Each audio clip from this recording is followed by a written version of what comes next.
been so long since I've picked up a paintbrush. Oh, Jesus.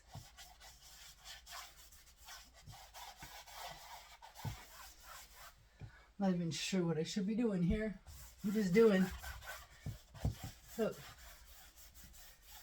tonight I want to talk to you about this new YouTube site I found, the Library of Thoth. The video I watched today was about dreams. And I think what I need to do is just express some of the notes that I took from it, okay? In the Library of Thoth, it's a YouTube site. He talks about dreams. He talks about prophetic dreams, dreams of other dimensions, out-of-body dreams, dreams that disappear, and how we can't remember our dreams when we wake up as if it's a mechanism. Dreams that instill gnosis, dreams that give you information that you would otherwise not have. Dreams of the multiverse, dreams that communicate conceptually without words, and out-of-body dreams. And he says that, like, they're kind of rare and only some people experience some of them, but I've experienced all of them and more. So much more. It's like, okay, maybe I shouldn't even be talking about this because I've hid this most of my life because I'm worried that there are people out there with not the best intention that may try to use people who have these experiences in ways that are not necessarily helpful to the individuals. But beyond these 8 kind of things, I've experienced these other kinds of things when I dream. One is lucid dreaming. He didn't talk about lucid dreaming. Lucid dreaming is when you wake up inside of your dream and you know that you're dreaming. And with that experience, for me, also comes the experience of lucid aliveness. Like when I'm awake, I still can feel like I'm dreaming and not being able to tell the difference between being awake and asleep. And it's kind of like, okay, this is not necessarily a good thing, at least as far as how I've been raised to believe, and anybody I've come in contact with hasn't told me that it's okay. I did have one person tell me once that, you know, they were dreaming when they were awake, but only one. It's like only one person in my entire life has ever said that they felt that way. So it's like, seriously? What the fuck? And, but the other things.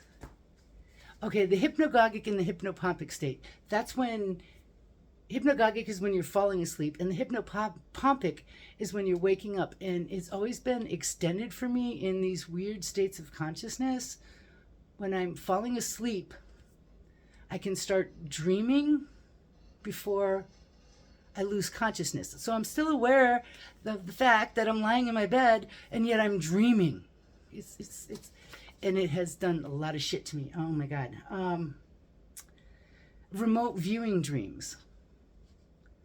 You know, it's not enough to have prophetic dreams, which I do, and it kind of freaks me out.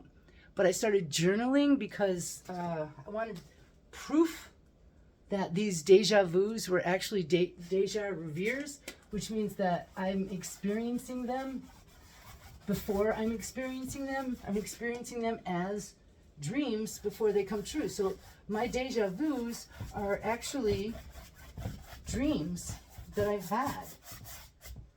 It's the craziest freaking thing because I don't know anybody else who experiences that. Remote viewing. Yeah, okay. That's a tough one. That's where you are dreaming about something that is happening someplace else in the earth where you have no physical contact with it. I'll be like dreaming about events, and this can happen not only when I'm dreaming, but when I'm awake. And that's kind of what's fucked up about lucid dreaming, because I don't know that I'm not dreaming when I'm awake. And so I can, when I'm awake or when I'm dreaming, actually have visions or experience things that are happening in other parts of the world. So this library of thought kind of threw me into under the bus today. And then there's information downloads. That's gnosis. That's stuff that you have no idea about. Like when I was married to my first husband, I was a high school dropout. I had very little knowledge about a lot of things. And in my 30s, I had this information download that left me with knowledge about things that I had never been exposed to. And I knew how to solve problems in quantum physics that quantum physicists were having a problem with. And I'm like, no, the world is not ready for this kind of information. Deja vu.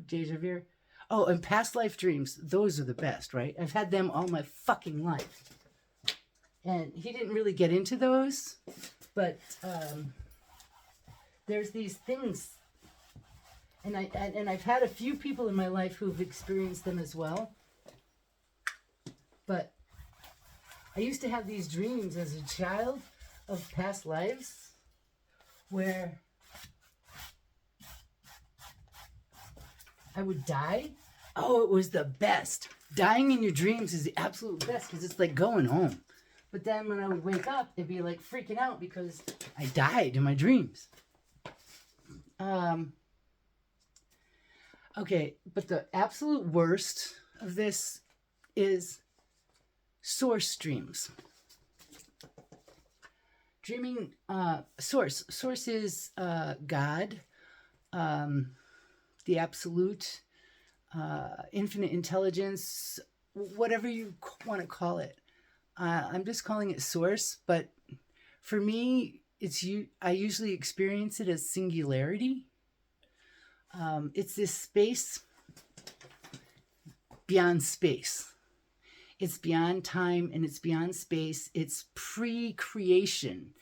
It's that absolute where everything comes out of. That place where universes pop in and out of existence.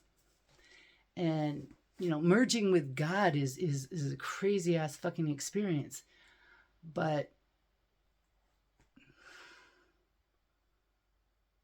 moving beyond that, seeing beyond our source,